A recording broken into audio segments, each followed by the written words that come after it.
Resident Evil has introduced us to many amazing characters that we love, only to have them taken away from us, and today's character is no different. Introduced in the 4th game, he became a beloved addition to the series almost immediately, and I'm very happy to cover him in today's video. Oh yeah. So without further delay, from working for Umbrella to a bottle cap mustache, here are 25 facts about Luis Sera. Luis's name is shortened. His full name is actually Luis Sera Navarro. Luis is a biologist and a former employee of the Umbrella Corporation. After the fall of Umbrella, he was out of a job and went back home, where he was recruited by Sadler to work on Las Plagas. Uh-oh. Luis was born and raised in the fictional village called Valdelobos, where the 4th game takes place. Really? His mother died during childbirth, leaving him to be raised by his grandfather. It was actually Luis's grandfather that spread Las Plagas throughout the village when he was bitten by a wolf during a hunting trip. The other villagers noticed that he was going mad, and in order to prevent it from spreading, they burned his house down while he was still inside. Luis came home to see the house burning and was traumatized by the experience, causing him to leave the village and venture into the modern world. Really? Once entering a public university, Luis proved to be a prodigy in the world of biology and was recruited by Umbrella to work at Laboratory 6. Laboratory 6 is Umbrella's main lab in Europe. Luis was part of the team that worked on the Nemesis project, and this is the same laboratory that Claire infiltrated while searching for Chris. Oh. Okay. And so him living at that village also makes sense because of how he knew where everything was. I didn't know that he actually lived there. You know, like I didn't know he lived there for the majority of his life. I knew that, I kind of guessed that he lived there, but not for the majority of his life. That's really cool. After the destruction of Raccoon City, Luis was supposed to be testifying in the Raccoon City trials, but had gone back to Valdelobos without leaving any trace and essentially disappeared. At some point, Luis discovered that he had been tricked, with the real reason for his research being to breed a more resilient strain of Las Plagas. The guilt drove him to get in touch with Ada Wong and ask her to help him escape in exchange for a sample. When you find Luis, he is tied up after being captured by the village chief, Mendez. He was being held there to be interrogated. Sadler couldn't kill him because he had a new sample of Las Plagas. He also couldn't infect him due to the suppressors Luis had taken. Just like Chris, Luis was a smoker. Okay, I have only one very important question. You got a smoke? Got gum. If you examine Luis's lighter, you can see that it's got an Umbrella logo and has a list of people dubbed the Dream Team. Oh. Luis claimed to have worked as a cop at the Madrid police station, most likely as a cover, and mentions that he saw a sample of the T-virus that had been recovered while he was there. In the original, during the Horde fight in the house, if you shoot Luis too many times, you get a special game over cutscene. Really? Adios, Leon. Oh, I never did that, so I never saw that.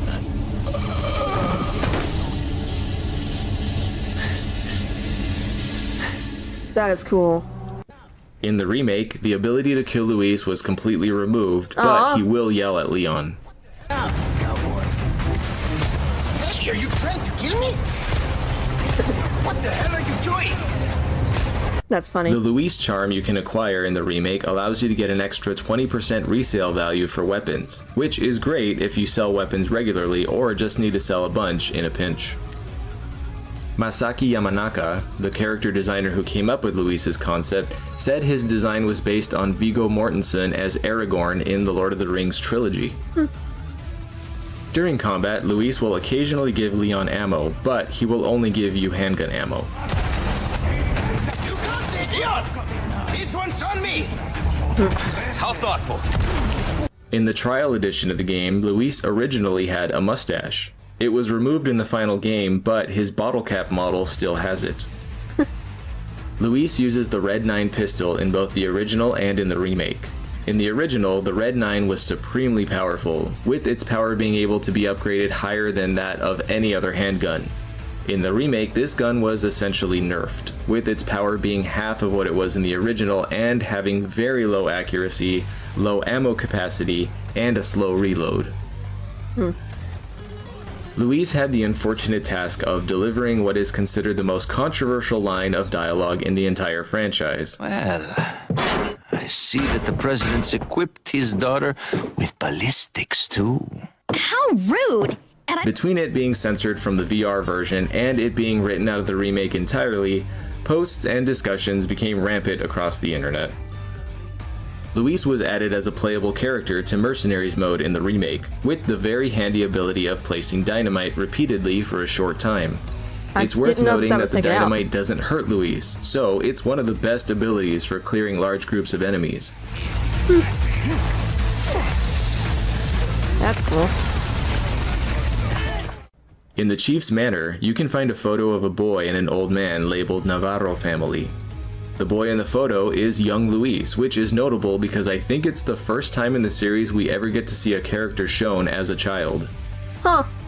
In the original, Luis wore a vest, which was changed to a jacket in the remake, but both retain the same unique style, being brown and having custom ornate designs. One of the biggest changes to the Resident Evil 4 remake was Luis's death. Originally, he was impaled by Sadler, but in the remake, he was stabbed by Krauser. The original had Leon promising to avenge his death, even though Leon had just met him. Luis!